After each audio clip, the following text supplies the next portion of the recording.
38장입니다.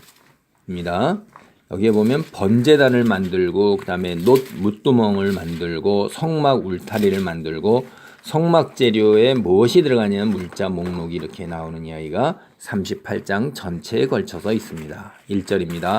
그가 또 조각목으로 번제단을 만들었으니 길이는 5규빗이요 너비도 5규빗이라 네모가 반듯하고 높이는 3규빗이라. 이게 여기 보면은 이제 하나님께서 그 성막 바깥 뜰에다가 이제 뭐냐면 번제단을 만들려고 그랬어요. 부살렐이 그 조각목으로 37장을 보면 언약궤 증거궤를 만들었고 그 다음에 조각목으로 거기에 진설병 상을 만들었어요. 그리고 이제 순금으로 등잔대도 만들고 분향할 제단을 또 조각목으로 만들었죠. 근데 이 바깥에 이제 그 성막 뜰, 그 성막의 바깥에 있는 성막 뜰, 그거를 그 안에서 이제 화제, 번제를 드리는 거예요. 그 번제단을 그 정사각형으로 만들었어요. 그래서 네모가 반듯하다고 그랬어요. 하나님께 드리는 그 제물을 그걸 태워서 그 향기로 하나님께 다 드리는 거죠. 온전하게 다 드리는 거예요. 태웠으니까 남아있는 게 하나도 없는 거죠. 특별히 번제로 드리는 것은 완전히 태워가지고 하나도 남지 않게 하도록 그렇게 했습니다. 물론 이 조각목이라는 게 이제 아카시아 나무라고 번역이 되는데 이 아카시아 나무로 만들고 그 바깥을 다 뭐냐면 금 또는 놋 이런 걸로 다 쌌습니다. 그리고 여기에는 또 뭐가 있냐면 관유라고 그래갖고 거룩한 관유, 기름을 만들어서 그 기름을 다 발랐어요. 그래갖고선 녹이 슬지 않고 공기하고 차단되도록 다 이렇게 해놨던 거죠. 이게 다 그 의미가 있는 거예요. 세속의 더러운 것들과 하나님의 거룩한 기름 이런 말씀 능력으로 우리가 차단이 돼 있고 그리고 우리가 죄를 지었을 경우에 이렇게 요새는 그 신약 시대에 와서는 예수의 이름으로 회개 기도를 하지요. 이때 당시에는 그 죄를 지으면 그 죄값에 해당되는 하나님께서 정하신 짐승을 데리고 와서 그 짐승의 생명으로 죄값을 대신하고 여기서 태워서 하나님께 다 드렸어요. 경제적으로도 손실이 컸었고 그 다음에 그걸 잡느라고 수고로움도 끔찍한 경험을 해야 되는 거예요. 죄를 지을 때마다 이게. 그래서 죄를 지을 때마다 이렇게 해야 되는 거니까 얼마나 이게 힘든 작업이었나 하는 거 우리가 알 수 있죠. 그 다음에 이제 제사장들이 놋 물두멍이라는 게 있어서 이런 걸 행하는 사람들이 손과 발을 늘 깨끗하게 씻고 난 후에 이런 걸 할 수가 있어요. 그게 물두멍이에요. 놋 물두멍.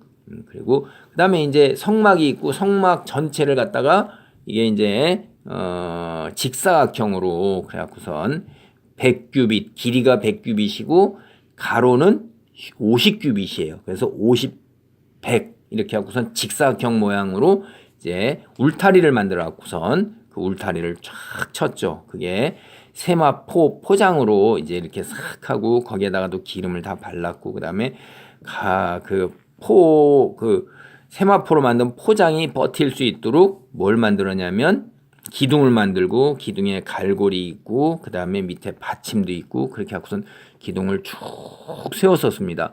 그래가지고선 들어가는 이제 문, 이게 그 성막에 들어가는 문뿐 아니라 이 성막 울타리에도 들어가는 문을 이렇게 만들었었어요.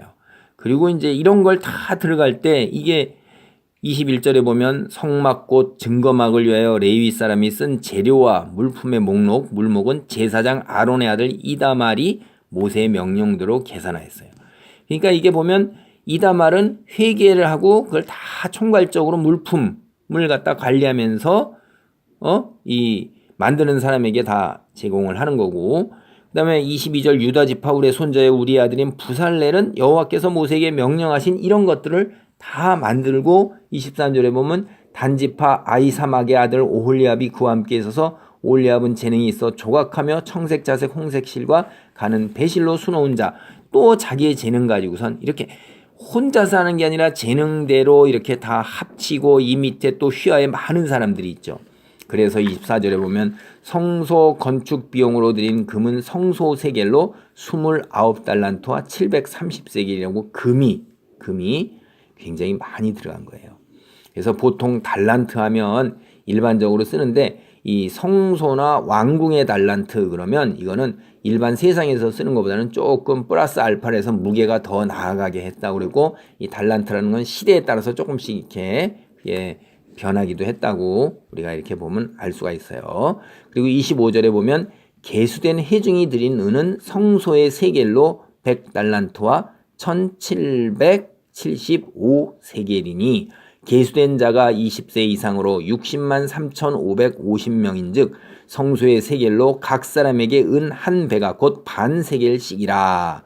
그래갖고 이게 이 성전세라고 그래가지고선 누구나 다 20세 이상이 되면 반 세겔씩을 드려야 됐어요. 예수님도 뒤에 가면 이 물고기를 잡아가지고 제자가 그 속에서 한 세겔을 얻어가지고선 드리죠. 성전세 거두는 사람이 이 성전세를 내지 않느냐. 그러니까 그 예수님이 뭐라고 말씀하시냐면 아들이 이런 걸 낼 리가 있느냐. 아들은 내지 않는데 아들이 세금을 낼 리가 없잖아요. 임금의 아들이. 또 임금인 사람이. 그러나 너희들이 시험에 빠지지 않도록 하기 위해서 낸다. 그렇게 했을 때 가서 제자에게 시켜서 물고기 잡아 올려놓고 물고기 입에서 동전이 나와 가지고선 이거 내는 거예요. 그게 이 성전세예요. 그러니까 이 성소의 건축 비용은 각자 자기의 마음과 자원하는 대로 드린 사람들이고, 그러나 이 성전세는 공통으로 누구나 다 드려야 되는 거예요. 이게 그러니까 머리에 세금 매기는 거하고 인두세하고 똑같은 거예요. 우리를 지금 요새 보면 주민세하고 같은 거죠. 근데 이제 한번 내면 이 하나님의 구성원으로서 이 누구나 다 똑같이 짊어져야 되는 거라는 거죠. 굉장히 공정한 거예요. 이게 부자나 가난한 자를 막론하고 다 똑같이 내도록 되니까 더 낼 수가 없는 거예요. 그렇게 해서 이거를 갖다 부담을 해서 하나님의 백성으로서 이게 뭐예요? 짊어져야 할 몫과 그 다음에 모두가 똑같이 평등하게 하나님의 나라에 참여하고 하나님의 나라를 이어간다는 거죠. 이거 굉장히 중요한 거예요. 그래서 가난한 자라고 덜 내는 것도 아니고 부자라고 더 내는 것도 아니에요. 모두가 사실 하나님 건데 여기에 이제 마음이 담겨 있는 게 굉장히 중요한 거고, 모두가 평등하고 같이 이루어 나간다. 공동체, 이 성소를 같이 이루고 성소의 모든 사람이 같이 참여한다는 거예요. 굉장히 중요한 거죠. 우리가 그래서 한번 생각을 해보세요. 오늘날도 이런 정신이 있다 한다면 성전을 곧 교회 예배당을 건축할 때 십시일반으로 누구나 최소한의 자기 몫을 다 감당을 해야 되는 거고, 그 다음에 교회를 갖다가 우리가 운영하기 위해서 1년 단위로 예산 세울 때 누구나 다 최소한도의 자기 몫, 이런 것들, 우리는 요새 이제 그렇게 생소하지만 이 외국 교회 같은 데는 멤버십 피라고 그래갖고 교회 세례교인 이상이면 자기가 부담해야 될 10불이나 20불을 반드시 이런 개념에서 교회 공동체를 유지한 최소한의 그 비용을 내도록 돼 있어요. 그리고 그렇게 낸 돈은 다 걷어서 교단으로 그대로 들어갑니다. 우리는 이제 그런 개념이 없이 교회가 개별로 교단에 속해 있어도 개별로 서 있는 경우가 굉장히 많고 그런 개념이 강해서 이런 건 적은데, 오히려 공동체로 교회의 멤버십 피 구성원으로서 부담해야 될 한 2만 원 정도, 3만 원 정도의 그 비용과 내는 거고, 그 다음에 그 내는 비용에 교단이 움직이고 하나님의 나라를 위해서 같이 누구나 똑같이 참여하고 같이 이루어 나간다는 것, 이 정신을 그대로 살리고 있어요. 이건 굉장히 중요한 정신이라고 저는 생각을 합니다. 우리는 모두 예수 그리스도 안에서 예수의 피로 한 형제요 자매요 예수의 사랑의 띠로 하나가 된 사람들입니다. 그 정신을 잊어버리지 마시고, 혈육보다도 예수의 피, 영적 한 형제 자매인 것은 예수님이 굉장히 중요하게 생각했었어요.